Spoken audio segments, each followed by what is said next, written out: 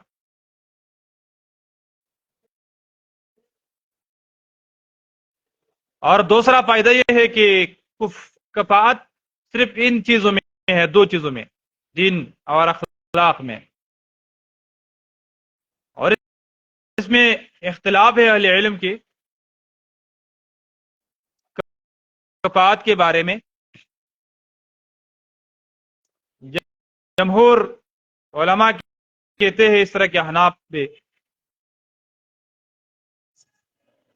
کہ چار چیزوں میں کفاءت ہونی چاہیے، برابری، کہ مرد اور عورت، لڑکا لڑکی چار چیزوں میں برابر ہو، مساوی ہو۔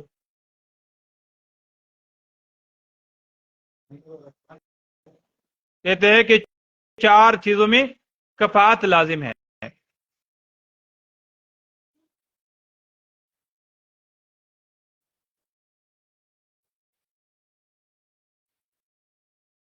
دین میں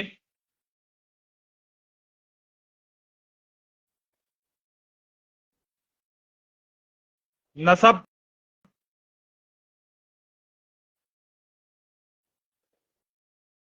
حریت، اور کام کسب۔ مثال کسی کے کام حجامت کا ہے، کسی کا کام تجارت میں ہے، کف نہیں ہے۔ لڑکی ان کے والد، ان کے گھر والے تاجر ہیں، اور یہ ان کو دیتا ہے جس کو جو حجام ہے، یہ کف نہیں ہے۔ اس طرح کام کسب، یہ چار چیزوں میں کفاءت لازم قرار دیتے ہیں۔ پھر احناف یہ بھی کہتے ہیں کہ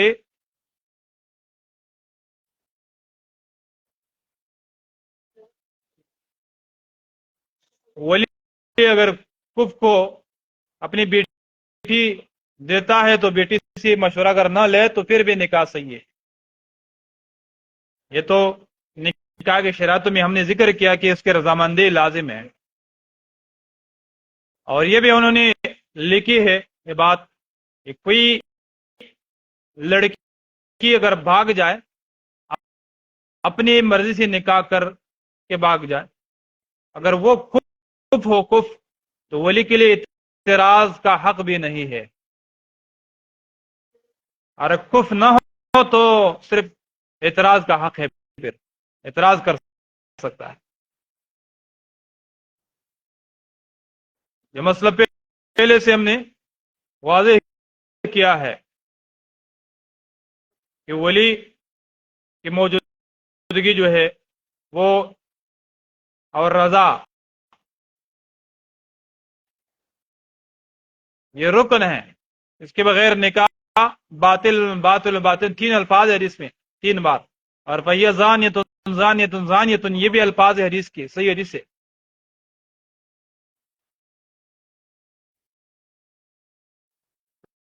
لیکن راجح قول ہے کہ کف کے یا چار اشیاء پر کوئی دلیل نہیں ہے، صرف یہ دو چیزیں ہیں، دین اور اخلاق میں برابر ہو تو یہ کف ہے، انہیں نکاح پر دینا چاہیے۔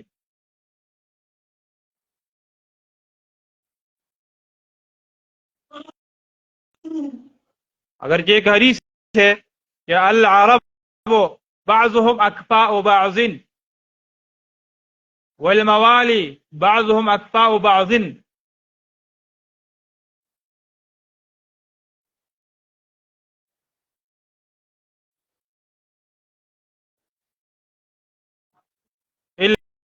الا حجاما و حائکا، یہ روایت جو ہے یہ کمزور ہے۔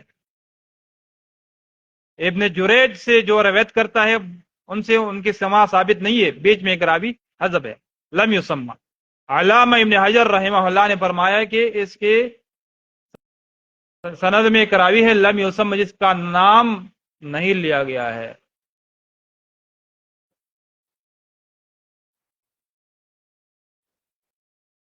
دوسری روایت علی رحمہ کی روایت ہے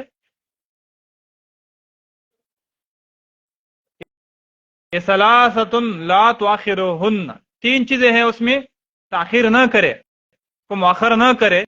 اس میں سے ایک علیم اذا وجدت لہا کفن، ایم جس کے لیے کف مل جائے.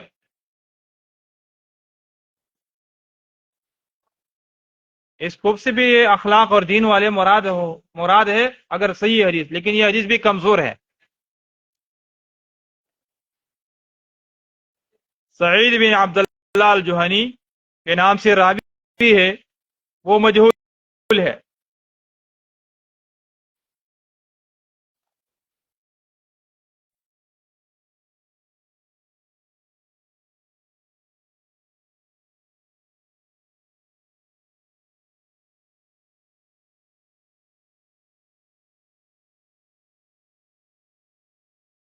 دین میں کفارات کے لیے دلائل میں سے ایک دلیل تو یہ حدیث ہے. ابو ہریرہ کی حدیث اذا خطب الیکم من ترضون دینہ وخلقہ، دین اخلاق بھی دین ہے.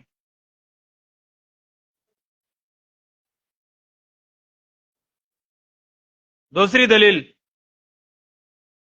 ان اکرمکم عند اللہ اتقاکم، آیات ہے.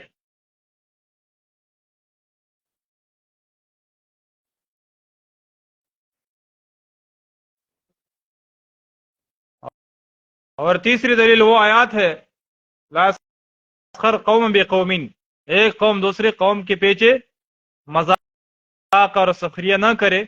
امید ہے کہ وہ ان قوم سے وہ بہتر ہو، بہتری تو تقوی کی وجہ سے ہے.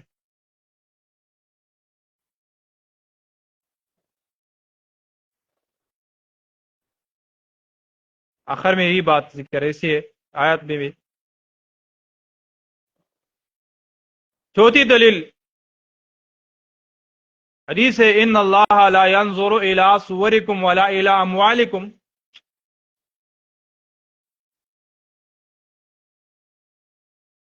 ولكن ينظر الى قلوبکم واعمالکم، رواہ مسلم.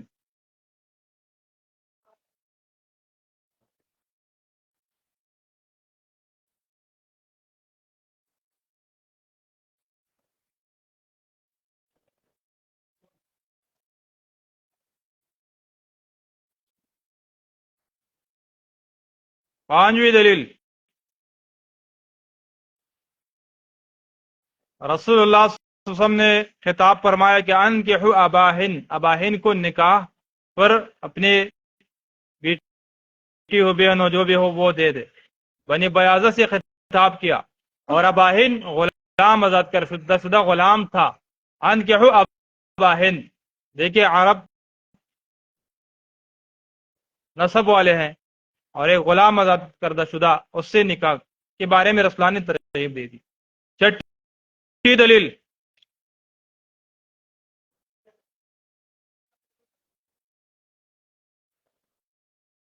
فاطمہ بنت قیس قریشیہ نسب والی، اور رسول اللہ نے اس کی نکاح اسامہ بن زید آزاد کردہ شدہ غلام کے بیٹے سے کیا.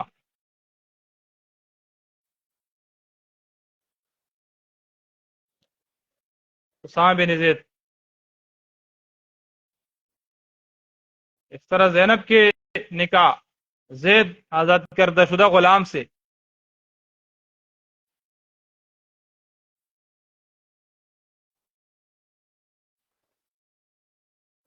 رسول اللہ کے نکاح صفیہ بنت اخطب یہودی کی بیٹی سے، اگرچہ انہوں نے مرگ کے لیے خوب کا بتایا، مرگ اشرف ہو تو اس میں شرافت ہے، فخر ہے.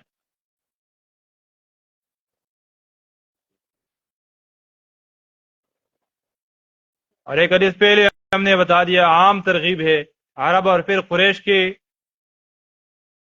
خاتونوں کے بارے میں، یہ بہترین ہے ان سے نکاح کریں، ان نکاح کی ترغیب ہے. خیر النساء رکبن الابل، ابل نساء قریش.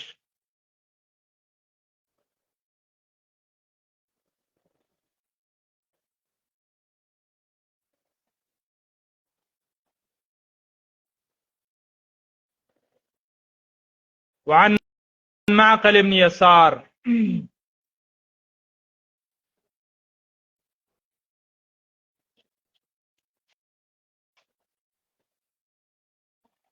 یہ تکن فتنۃ فی الارض فساد عریض کے بعض علاقوں میں بہت فتنے سے آتے ہیں، لڑائی اور اس کے قتل قتال وغیرہ، یہ آپ کو معلوم ہے۔ معقل ابن یسار قال قال رسول تزوج الودود الولود فإني مكاثر بكم الأمامة، رواه ابو داود والنسائی۔ معقل ابن یسار کی روایت ہے کہ رسول اللہ صلی اللہ علیہ وسلم نے فرمایا کہ تزوج الودود الولودا، آپ ایسی عورت سے نکاح کرے جو زیادہ محبت کرنے والی ہو، اور ولود اور زیادہ بچے جنم دینے والی ہو۔ وجہ کیا ہے؟ فإنی مکاثر بکم الامم، میں فخر کرنے والا ہو آپ پر امتوں کے بیچ میں قیامت کے دن۔ رواه داؤد نسائی۔ اس روایت کے پس منظر یہ ہے کہ معقل ابن یسار رضی اللہ تعالی عنہ فرماتے ہیں کہ ایک بندہ آیا، رسول اللہ صلی اللہ علیہ وسلم سے کہا کہ ایک خاتون ہے، بہت شرافت والی ہے اور بہت اچھی ہے، خوبصورت ہے، میں نے نکاح کا ارادہ اس سے کیا ہے، لیکن وہ بچے نہیں دیتے ہیں، عاقرہ، بچوں والی نہیں ہے، یعنی بچے جنم نہیں دیتے۔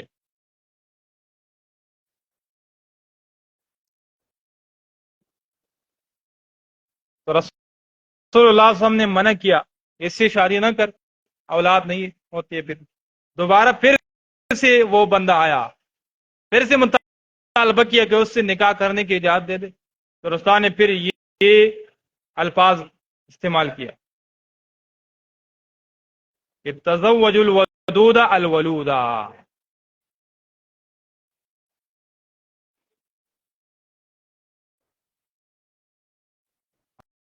اور اس حدیث کے پہلے حدیث سے مناسبت واضح ہے کہ پہلے مرد میں دو صفت، دین اور اخلاق، اور اس میں عورت کے دو صفت، ودود الولود۔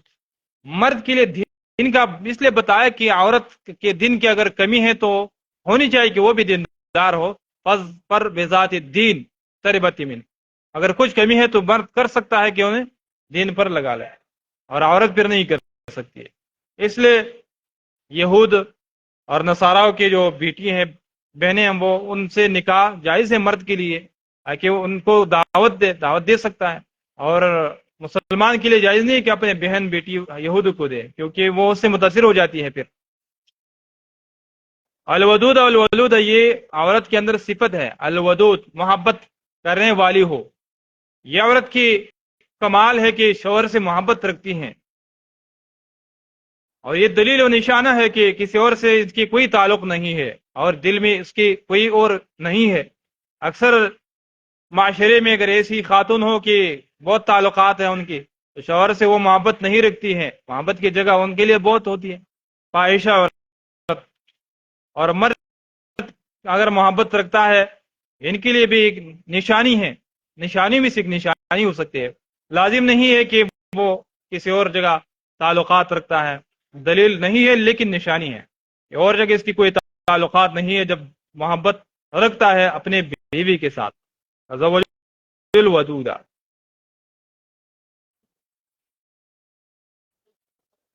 الولود، اولاد کی کثرت کی طرف ترغیب ہے اس حدیث میں۔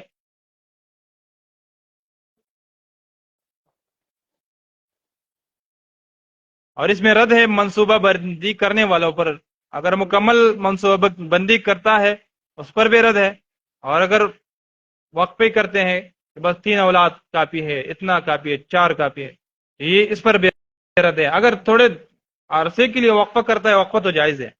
جیسے آج کل عورتوں کے جو مزاج ہے، جو کھانے پینوں میں جو تغیرات آ گئی، تو بچے جلدی جلدی جنم دیتے ہیں، سال بعد، پھر وہ برداشت بھی نہیں کر سکتے کہ اگر وہ 2 سال تک وقفہ کرے کہ 2 سال بعد بچہ پیدا ہو جائے، تو یہ صحیح ہے۔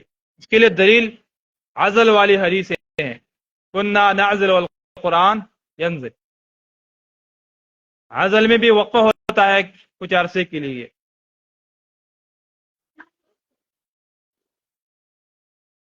وَإِنِّي مُكَاثِرٌ بِكُمُ الْأُمَمَ، فخر کے بارے میں تو یہ حدیث ہے کہ لا فخر، فخر میں نہیں کرتا ہو، فخر کی وجہ سے یہ بات نہیں کرتا ہو کہ انا سید ولد آدم ولا فخرا، اور یہاں ہے کہ میں فخر کروں گا.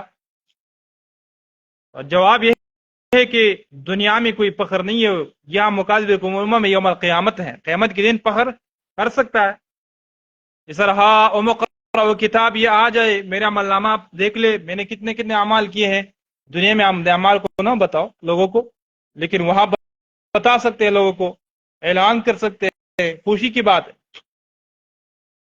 مکاثرم بکم الامما، امتی زیادہ ہو جائے. یہ صدقے جاریہ ہیں آپ کے لیے بھی، جب آپ صحیح تربیت دے، اور رسول اللہ کے لیے ہر امتی میں جو اجر عمل وہ کرتا ہے اس میں رسول اللہ کا حصہ ہے، کہ اس نے سکھایا سب کچھ. من سن سنتا حسنۃ فی الاسلام کان لہ اجرھا واجر من عمل بها الى یوم القیامت. یہ بنیاد رسول اللہ صلی اللہ علیہ وسلم نے رکھی ہے، اور ان کے لیے ہر امتی کی عبادت کے اجر خود بخود ہے. اصال ثواب رسول اللہ کی طرف یہ اس کی کوئی ضرورت نہیں ہے. آپ اپنے اولاد کی تربیت کی اچھے انداز سے، تو ان کے اجر بھی آپ کے ہیں. وإني مكاثر بكم الأمم، رواه أبو داود والنسائي. وعن عبد الرحمن بن سالم بن عتبة بن عويم بن ساعدة الأنصاري عن أبيه عن جد قال قسم عليكم بالأبكار، آپ پر لازم ہے کہ باکری عورت سے نکاح کرے، کیونکہ اس کی وجہ سے نظروں کی حفاظت بھی اسی طریقے سے ہو سکتی ہے. اور فإنهن أعذب أفواها، یہ منہ کے لحاظ سے اعذب ہے، میٹھے ہے.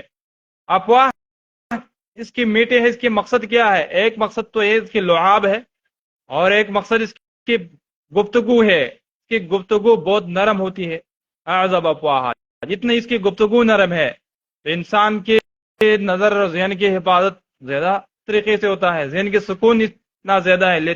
اس کو نہیں لہا، تاکہ مرد ان کے ساتھ سکون حاصل کرے تو اچھی انداز سے اس میں سکون ہوگی. پھر وَإِنَّهُنَّ أَعْذَبُ أَفْوَاهًا وَأَنْتَقَ رَحَامًا، بچی زیادہ جنم دیتی ہیں. اور انتقا رحام کا یہ بھی معنی ہے کہ ان کی رحیم خیر کی نطفے سے خالی ہیں، یعنی بیوہ نہیں ہے کہ پہلے شوہر ہو یا مطلقہ ہو.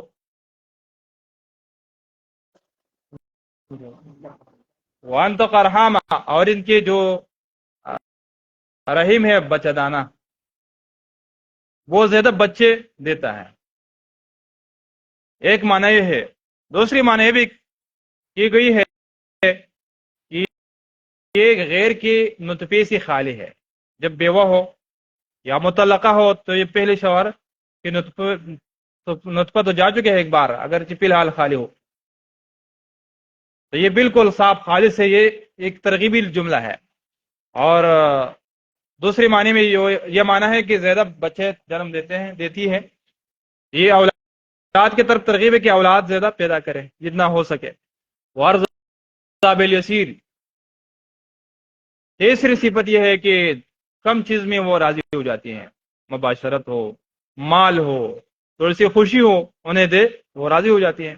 اور رواہ ابن ماجہ مرسلن، یہ حدیث ابن ماجہ میں ہے، لیکن مرسل کے جو حکم ہے مشکات والے نے لگائے ہیں، اس میں غلطی ہوئی ہے. مرسل نہیں ہے، متصل ہے. غلطی کا موضوع یہ ہے کہ یہ عبد الرحمن اپنے والد سالم سے، پھر سالم اپنے والد عتبہ سے نقل کرتا ہے. مشکات والا نے سوچا ہے کہ عتبہ تابعی ہے، اگر تابعی ہے تو واقعی مرسل ہے. عن ابیہ سے عن جدی، یہ جدی ہی عتبہ مراد ہے نا، یہ تابعی ڈائریکٹ رسول اللہ سے پھر مرسل بنتا ہے، لیکن یہ تابعی نہیں ہے. عتبہ بن عویم جو ہے یہ صحابی ہے. جب صحابی ہے تو حدیث الحمدللہ متصل ہے، حدیث سے اس میں کوئی مسئلہ نہیں ہے، حسن ہے. صلی اللہ تعالی علی خیر خلق محمد وعلی آلہ وصحبہ.